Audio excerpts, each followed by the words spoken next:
Great, everyone. So, good morning. Welcome. This is our ranking and SEO presentation for Chapter 3 inside of our DM160.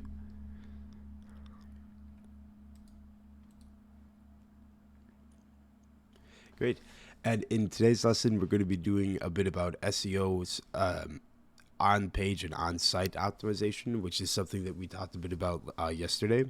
And then, of course, the factors of off page. And then, again, remember that off page SEO are things that we can't have control over, but are affecting our website regardless. Then I have this video here. And I have that posted in one of the forum posts, I believe. Cool. Great. So as we recall, the on-page SEO are items that are in our control, meaning that we have the ability to control what they say and what they do for our website. Now, have a few of you done HTML coding before at CSI or outside of CSI?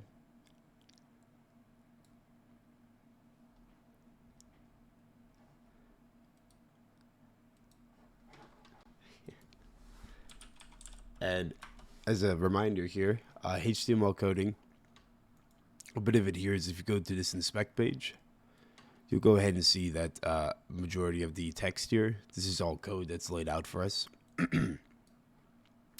But again, I'll go into what each of these mean. But if you see here, excuse me, each of these tags inside of our on-page SEO, from title tags down to outbound and internal links, these are items that we code in ourselves and are what we could see here. So if we go into the code for this website here, as you can see here, if we open up some of it, we have the meta tags that this is talking about, the title tag as well, and then of course the link areas as well. And what all these do essentially is that the crawler that is searching for the website is going to be able to find those tags or keywords and then be able to have a return result of a website based on what it contains in there. Cool. So the title tag of a website is kind of important. If you see up here at the top left, it will say Gelato Shop Catering. The title tag is what determines what is going to be returned to the user. And if you see here, inside the title tag, I can actually change this to something like maybe Chicago Test. And then you can see up here that my title actually got changed to that too. But you want to remember to not use titles that aren't SEO compliant or effective. Because if you see up here, essentially meaning you want your title of the website to pertain to what your business is. So they are a gelato in Chicago shop. So they have those two keywords inside of their title. And then as you see here, they also added catering. And catering is just something that might not be something you're looking for, but it's a nice addition to the gelato shop. But of course, if you delete that, you can see up here the title can be modified. But the thing you want to remember about the title is that you want to make it a bit friendly with the keywords and the phrases that you use inside of it.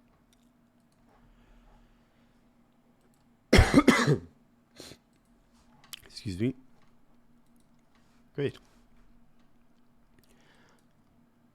Now again, for your title, don't do any keyword stuffing. Like if I was going to go to this website, please don't make a title that's just like, let's see here.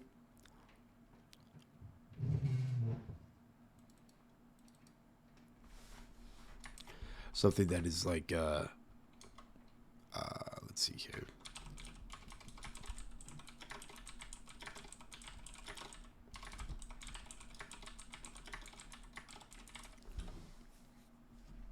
So as you see here, I kind of stuffed the same keywords of gelato in Chicago into my title page repeatedly, and that will actually cause the search engine, again, that is one of the Black Hat SEO methods that we were speaking about, and if we do that, it might cause the search engine to rank up a little bit in the results pages, but it also causes us to kind of go against the keyword stuffing policy.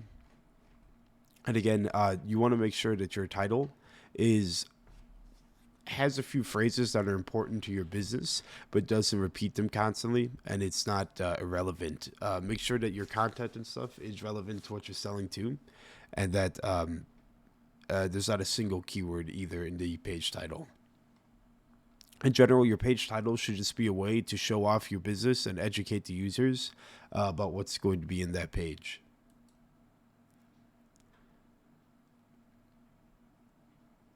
Now, every one of your pages that you create on a website, let's just say you have like an About Us and a Contact Us page, they also have title pages. So make sure that each title page is pretty well made. If we go back to my example here,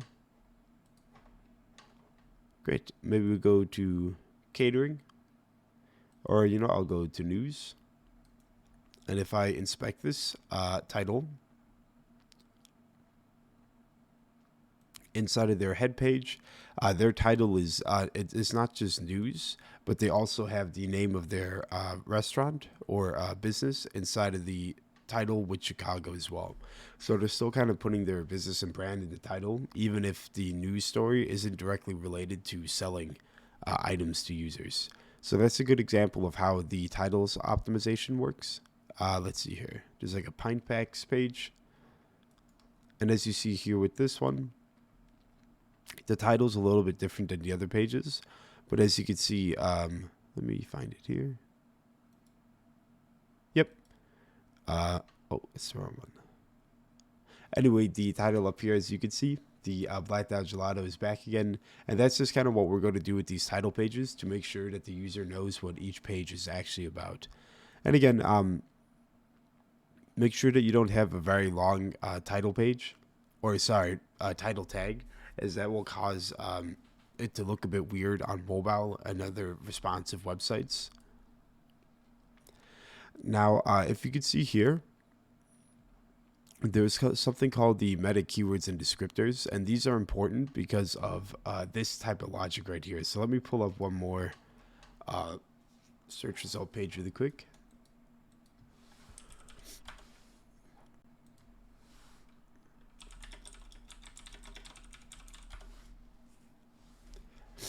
Cool. So if we take a look at this results page and what we got here, we could see that whenever we're reading such as like how to make the best chocolate chip cookie, this piece of text is actually something called the meta description.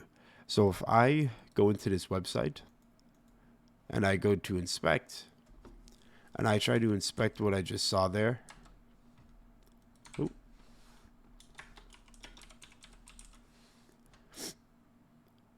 let's see if this is it. Okay, maybe this one might be a little bit different. But essentially here, let's see if I can find it. Okay. So they used a bit of a different trick. Let me try to see if I can find one more.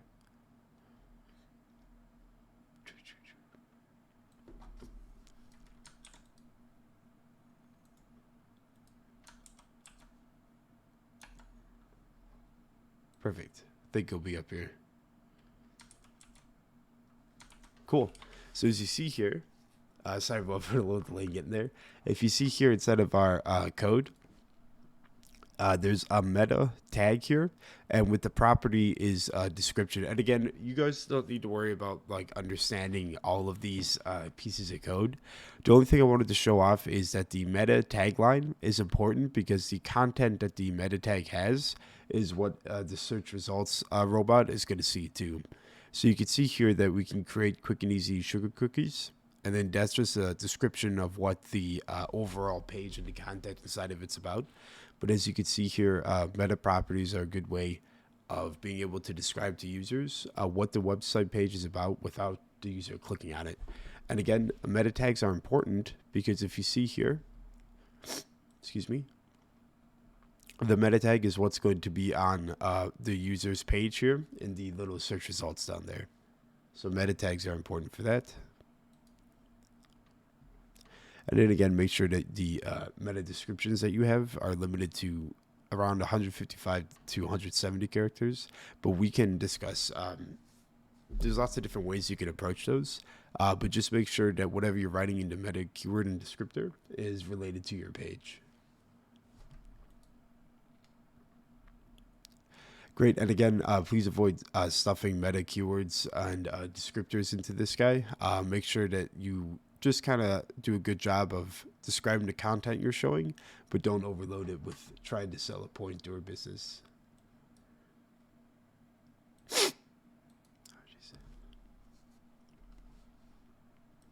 Excuse me. Cool. And now, so another thing outside of the heading and the title tags, or excuse me, the meta and the title tags are these heading tags. And heading tags are pretty much what the search results engine robot, whatever you'd like to call it, is going to be looking at to figure out what each topic on the page is. Sorry, let me let you in. Great. Okay. And what I mean by that is that, again, if we go to, let's just say a random website here, Google.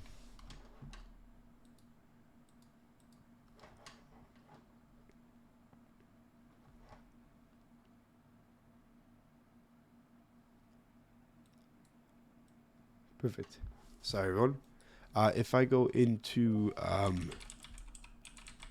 like the gelato again,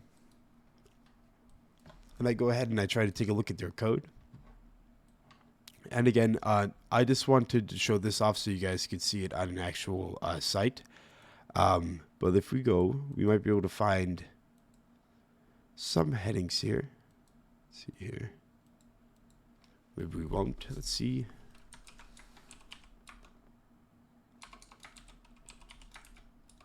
Oh, there it is. Cool. So as you can see here, some headings, these H2 and H1 classes that you see right here, these are headings that we can see.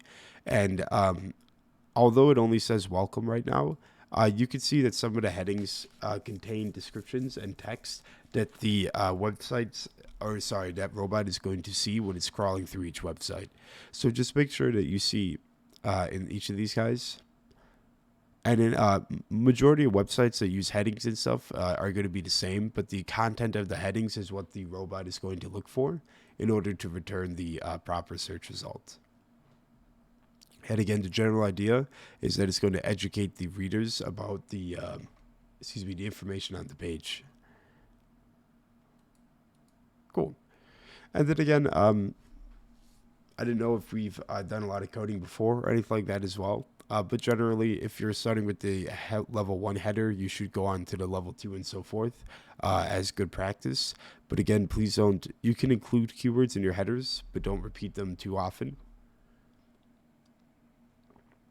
as you don't want the robot to think you're keyword stuffing. Great. Again, for these headings, you don't need to overkill them, but essentially make sure that the content that you put in there is related to the heading. The heading should just kind of be the topic introduction. So if you're like a restaurant that's all about recipes and you have a baking section for cookies, what you would say is maybe the heading 1, the biggest one would say baking, and then heading 2 would just say something like cookies, meaning you're able to kind of figure out the layout of the website a bit easier. And then again, for engaging content, this is very similar to what we learned in DM150, but make sure that your content's up to date, it's engaging, and that the users don't see that it's repetitive in any sense of the words. So just make sure that you're up to date. And then, of course, usually you don't want to have other people's items or pages on your website. There might be a legitimate reason for that at some point, but I would say usually just make your own pages. It's a lot of work and it's a lot of hassle to try and remove the notion of plagiarism from search engines. And then, of course, let's see here. Great. And now we talked a bit about internal links at one point inside of our website design yesterday. And if you remember, the internal links are something that will point to another page inside the one website. So that means that if you have, what's a good example here? So if you see here, I have this link when I click on it to join the Pine Club, and when I do click on that, it will take me to another page on the website, but in just a different area. So again, that's this right here is an internal link. This is a perfect example of it, where when you click on it, it brings you to another page inside the website. And then the reason that we bring this up is that you don't want to go too deep with your pages and linking. The SEO research suggests that anything more than 3 clicks away from the homepage is very far away for a user, and to just make sure that everything is, I would say, just 1 click away is probably the most efficient, because most people get lost easily and aren't that patient nowadays either. So just make sure that you don't build up your website with a ton of embedded links and going a lot deeper into your website. Make sure it's only at the very most 3 clicks away from the home page.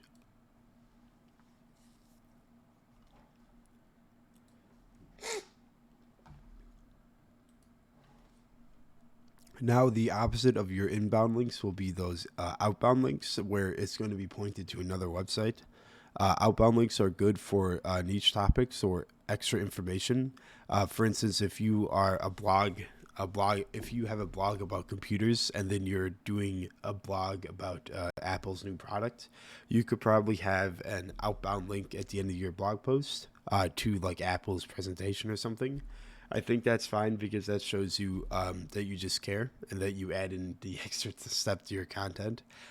But again, you got to be careful that you don't get involved with those link farming, where you kind of are part of a big network of websites that aren't really related to each other, but do link to each other. But of course, if you're linking to a website that's important and related to your topic, that's completely fine. Cool. And this is what we talked about a bit earlier, was this on-site SEO and what happens with it. But essentially, whenever you're building a website, there's a few things that you're going to need to take into account on your end. URL optimization just means that your URL that you pick is good. Sitemaps are essentially how your website's built out. And then these guys down here, the domain trust, localization, and the mobile site optimization, these are just things that you're going to have to either code in or build out with whatever web development kit you're using. So for instance, domain trust is where we have that SSL certificate.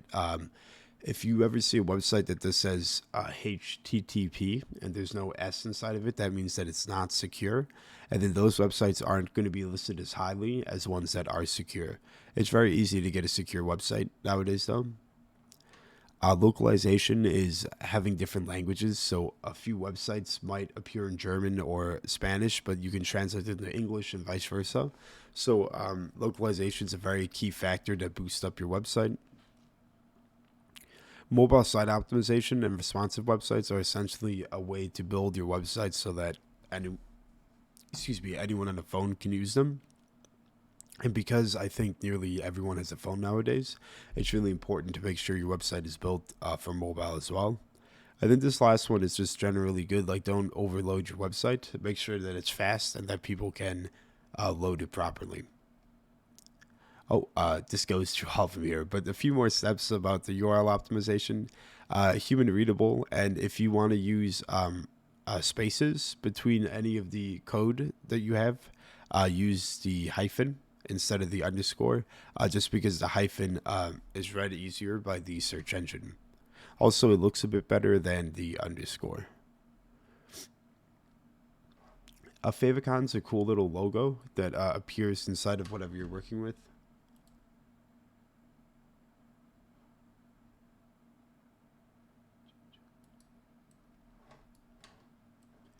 And an example of that is, if you see up here inside of my Outlook, I have that little blue box with the O over it. That's a favicon of Outlook Mail, and that just kind of tells the user what it's all about. It doesn't factor into your search results, but it does enhance the, like, I think most people expect one there. XML sitemap is essentially what these search engines use to figure out how the pages on your website look. It also contains information about the updates on your site, how relevant your site is, and any related data to it. And XML sitemaps are very easy for search engines to digest. HTML sitemap is what users use, so not the robot, but the user. It makes it a lot easier for your user to navigate your website. And whenever we see one of these examples,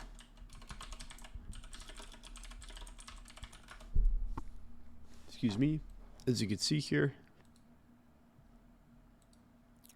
a sitemap is something that is just like this. This is the Apple site sitemap, so it's very large with everything they have. But you can see here, here's another one as well. We have the About Us services, and then in each of the services page, we have one of those indents for what a different services. You have a blog, a support, and then contact. So essentially, that is what your sitemap is. And again, we get two sitemaps. One is for the user to use, and then the other is for that robot to use. And again, these concepts aren't too crazy to help us with the SEO, but I would say that having a sitemap on your website is really helpful. And then exploring XML sitemaps are helpful for search engines too. Now, yeah, right here is, so if you have two of them, which one to use in your website? And what usually is the best idea is to use both, right? So the sitemap for search engines and your HTML sites map are pretty well made, and that they're concise so that both the search engine and the user can navigate them properly. Now, domain trust is essentially, if we look up here, do you guys see this little lock up here? If you click on that, that will tell you that your connection is secure and that there's a certificate. And then this is giving us details about what this certificate is. And all this is saying is that this is a trustworthy website that will have security and should contain your information properly. And essentially, if you have a website that doesn't have that lock, you're not going to be put up as much in the search results, because websites that are secure are prioritized over ones that aren't. Localization is something where you cater to another country. I said that a bit earlier about changing languages, but that's essentially the same thing. There's a bunch of different localized areas here. We have the United Kingdom and so forth. So localization is where the website that you build is catered to a different country.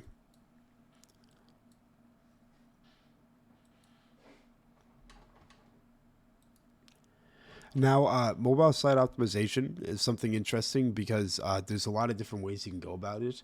But if you guys are ever coding, you could use some languages such as Bootstrap to make code that kind of is responsive. And that means that if you change your screen or anything like that, you're going to go ahead and sorry, if you're on your phone or anything, it will go ahead and shift the screen size and the content on the page to be proper for a phone.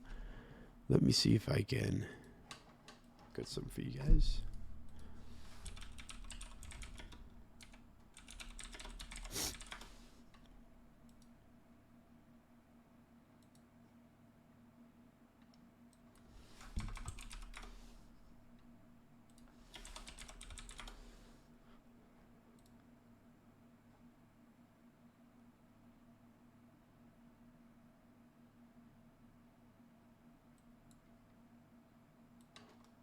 Let me see if this works. Sorry, I was looking at it there. So essentially, if you guys see this here, there, Bootstrap. Yep, perfect. Bootstrap is designed so that when the size of the screen changes, it will also change the way the content's laid out. So in Bootstrap, if you have content that's laid to the left and laid to the right, it will then shift it to be top and bottom so that people on mobile will be able to read it just as well. So that's what something like Bootstrap is, and those are very important for your mobile site optimization, because remember, you're probably going to get a good chunk of your traffic from mobile sites as well. So you want to make sure that everything is optimized for mobile too. And there used to have to be a different website for mobile people, but now what we have are responsive websites, and that means that in the code, it's a single URL that everything is pointing to, and then the content gets adapted to whatever size the window is in. Responsive websites are very big nowadays, and if you're making a website in 2021, it should be responsive. Site loading is essentially how fast your site loads up when you enter it. If you have a lot of images or a lot of code that's kind of in depth and heavy for the website, it will take longer to load in. So just make sure that whenever you're creating your website to remember optimization, that makes sure it works okay. There's a few ways we can improve the load speed of a page. We can modify the JavaScript and CSS of it. There's a bunch of different ways we could do it as well, but essentially make sure your content isn't redundant, have fewer plugins, make sure that the server that you're using is pretty well and fast, and then make sure that your code is just well made so that it doesn't take a while to load up. Excuse me. So the other factor that we wanted to talk about besides on-page was this off-page SEO. And off-page SEO is when your SEO gets modified or factors affected that are not in your code or in your control. And again, an example of this would be maybe someone on social media promotes your website, you didn't know about it, but regardless, it brings in traffic. Maybe your blogging page goes out. There might be some inbound links from other websites to your website that bring traffic. So these are all SEOs, technically, search engine optimizations, but they occur outside of your control. Now, this might remind you of DM160 a little bit, but make sure that you're always taking advantage of social media. Remember to pick those 2 or 3 social medias and stick with them. And the thing about SEO is that if you have your website laid out well and the content looks good, once you have that all set up, it should stay like that. And then you can go ahead and focus on social media and just link it back to your website. Blogging is a great way to get user engagement and to achieve people to consistently come back to your website. It helps inform the target audience that you have of trends, and it just lets them know that you're up to date with what's going on in the world. And now, as you can see here, we have a thing called citations as well. And citations are a really fancy way of just saying reviews. So Google review is pretty much where people can put a citation about what the experience at a business was, and Yelp is the same. And another one that's important up here is that the local SEO and the SEO that you're working with, it actually caters to a user's region. So essentially what that means is that if a user looks up construction companies and they're out in Indiana, it's not going to show them construction companies around Chicago. It's going to localize it so that it's only around the user's area, as that's where the user is concerned. Great. And then finally, we have inbound links, where links from other domains are pointing towards our websites. If you have an inbound link from a website that's really popular, this can help boost your rank. But make sure that the domains that do have a link to your website are trustworthy and reliable. Because again, if they get hit or if they aren't reliable, then you will also get a bit deranked and lose some authority on the SEO search as well. And then again, the number of domains that have a link to your website can boost your SEO quite a bit as well. But make sure that the links are reputable and that they're not like spammy links that they might have.